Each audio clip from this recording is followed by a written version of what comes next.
Got Carol on the phone. Hey, Carol, how you doing?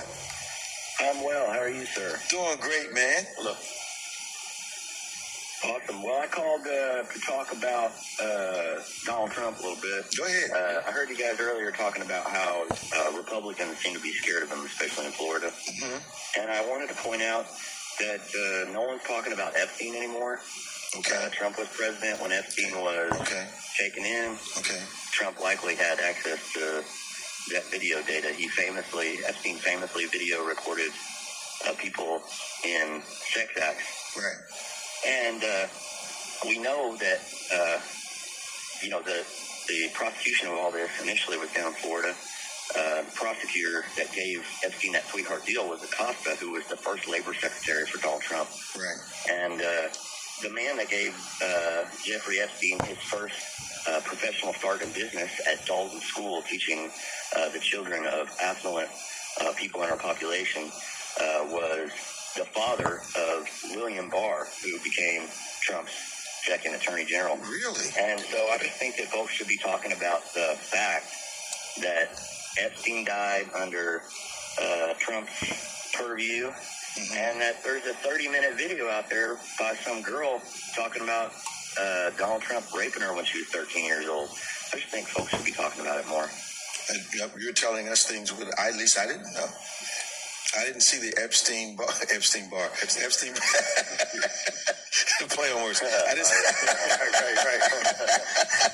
see the Epstein bar connection. Wow. I didn't know that. Well, actually, I can make a connection now since I'm on the phone. Yeah.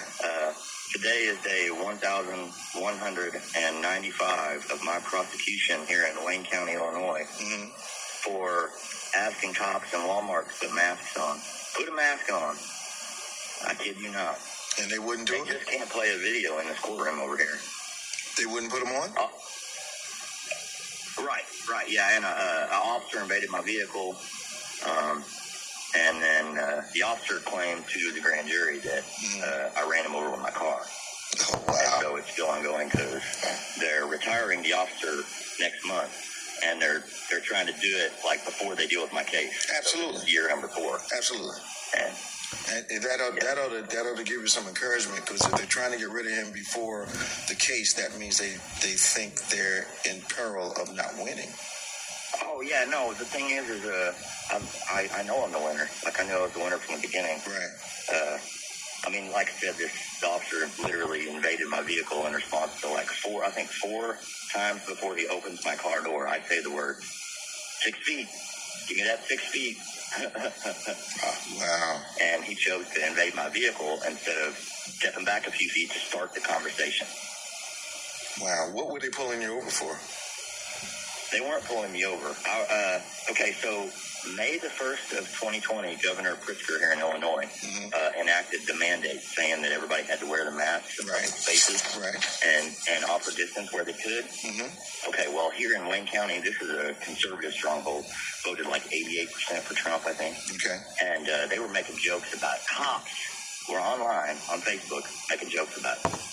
I called the police station on the 2nd, I think, and said, hey, if you guys don't go around and tell folks what the law is, I'm going to. Just for a little background, I have a bachelor's degree in criminal justice and graduated first in my major from Blackburn College in 2011. Okay. And I won calculus and trigonometry and worked at high school and took statistics in college, and I was tracking the waves of death as they come across the country toward us. Sure. I had 2 cases here at the time. I called the police station the 2nd of May, I think, and I said, hey, you guys go around, tell folks what the law is, or I would. Well, they didn't. The joking continued online, and our biggest local offender was Walmart. That's like the biggest business in town. Sure. So I called out there on the morning of the 3rd of May of 2020, and I said, hey, you guys need to enforce this mask order. And they said, we're obeying the law. That's what they said to me. Okay. And I said, well, you're not enforcing the order. And they said, well, we're doing what we're going to do, essentially. And I said, well, you guys need to enforce the order. And they said that they wouldn't. And I called, that morning I was essentially harassed them, calling up there, trying to get them to say they would. And they wouldn't. And after like 30 minutes of that, the manager answers the phone, again, adamantly tells me they're not going to do what I want. And I say, well, I'm going to come down there and tell folks what the law is. And he said, you do what you got to do, and I'll do what I got to do. Okay. Now So I went down there. I see it now. Right on. Yeah, I see it. And I was just saying, I said to people as they arrived for work, this is before Walmart opened, and I said, are you aware that because the governor puts your mask order, you can tell folks without masks on to leave the store and you won't lose your job? Spread the word. That's what I was saying to them as they showed up for work. And they sent management out there who said, you know, are you trying to buy anything? And I said no. And then he said, well, then you have to leave.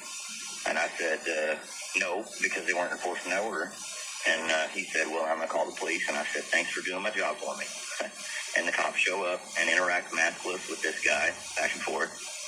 And I pull up next to him and I say, you need to put a mask on. And then he pulls my car. Carol, you was looking for trouble that morning?